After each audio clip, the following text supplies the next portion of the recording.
And so, to all the other peoples and governments who are watching today, from the grandest capitals to the small village where my father was born, know that America is a friend of each nation and every man, woman, and child who seeks a future of peace and dignity, and we are ready to lead once more.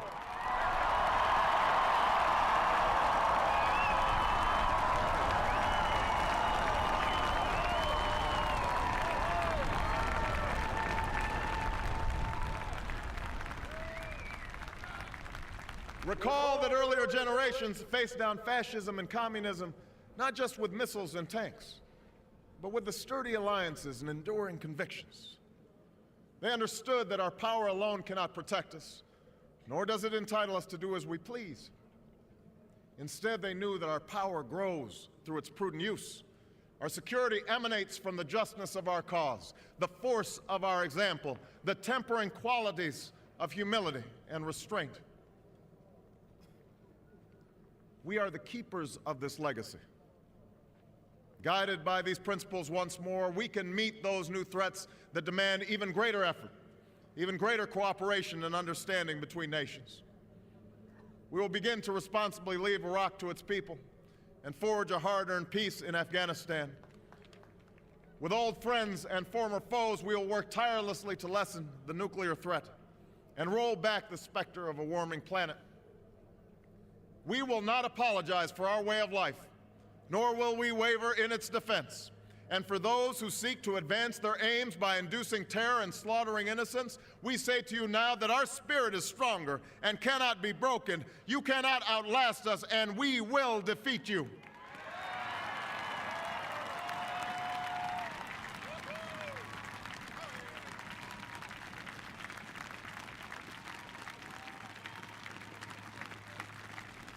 For we know that our patchwork heritage is a strength, not a weakness.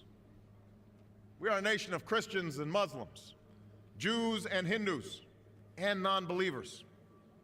We are shaped by every language and culture, drawn from every end of this earth. And because we have tasted the bitter swill of civil war and segregation and emerged from that dark chapter stronger and more united, we cannot help but believe that the old hatreds shall someday pass, that the lines of tribes shall soon dissolve, that as the world grows smaller, our common humanity shall reveal itself, and that America must play its role in ushering in a new era of peace.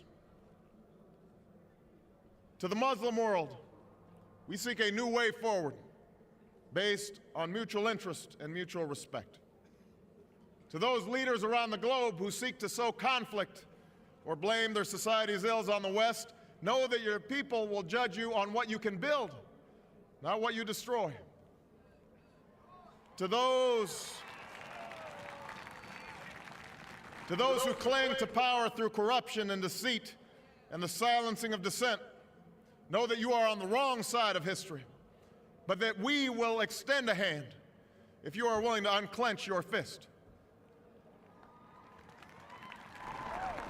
To the people of poor nations, we pledge to work alongside you to make your farms flourish and let clean waters flow, to nourish starved bodies and feed hungry minds. And to those nations like ours that enjoy relative plenty, we say we can no longer afford indifference to the suffering outside our borders, nor can we consume the world's resources without regard to effect. For the world has changed, and we must change with it. As we consider the road that unfolds before us, we will remember with humble gratitude those brave Americans who, at this very hour, patrol far-off deserts and distant mountains. They have something to tell us, just as the fallen heroes who lie in Arlington whisper through the ages. We honor them not only because they are the guardians of our liberty, but because they embody the spirit of service, a willingness to find meaning in something greater than themselves. And yet, at this moment, a moment that will define a generation, it is precisely this spirit that must inhabit us all. For as much as government can do and must do, It is ultimately the faith and determination of the American people upon which this nation relies. It is the kindness to take in a stranger when the levees break, the selflessness of workers who would rather cut their hours than see a friend lose their job, which sees us through our darkest hours. It is the firefighter's courage to storm a stairway filled with smoke, but also a parent's willingness to nurture a child that finally decides our fate. Our challenges may be new. The instruments with which we meet them may be new. But those values upon which our success depends, honesty and hard work, courage and fair play, tolerance and curiosity, loyalty and patriotism, these things are old. These things are true. They have been the quiet force of progress throughout our history. What is demanded then is a return to these truths.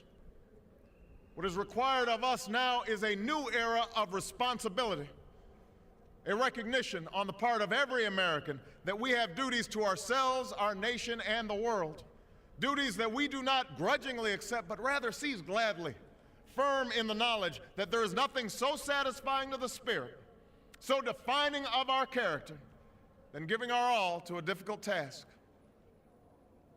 This is the price and the promise of citizenship. This is the source of our confidence, the knowledge that God calls on us to shape an uncertain destiny. This is the meaning of our liberty and our creed, why men and women and children of every race and every faith can join in celebration across this magnificent mall, and why a man whose father less than 60 years ago might not have been served at a local restaurant can now stand before you to take a most sacred oath.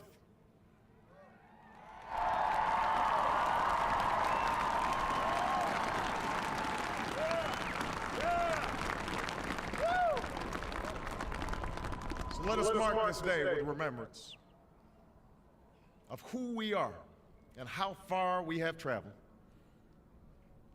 In the year of America's birth, in the coldest of months, a small band of patriots huddled by dying campfires on the shores of an icy river. The capital was abandoned. The enemy was advancing. The snow was stained with blood. At a moment when the outcome of our revolution was most in doubt, the father of our nation ordered these words be read to the people. Let it be told to the future world that in the depth of winter, when nothing but hope and virtue could survive, that the city and the country, alarmed at one common danger, came forth to meet it. America, in the face of our common dangers, in this winter of our hardship, let us remember these timeless words. With hope and virtue, let us brave once more the icy currents and endure what storms may come. Let it be said by our children's children that when we were tested, we refused to let this journey end, that we did not turn back nor did we falter. And with eyes fixed on the horizon and God's grace upon us, we carried forth that great gift of freedom and delivered it safely to future generations. Thank you. God bless you. And God bless the United States of America.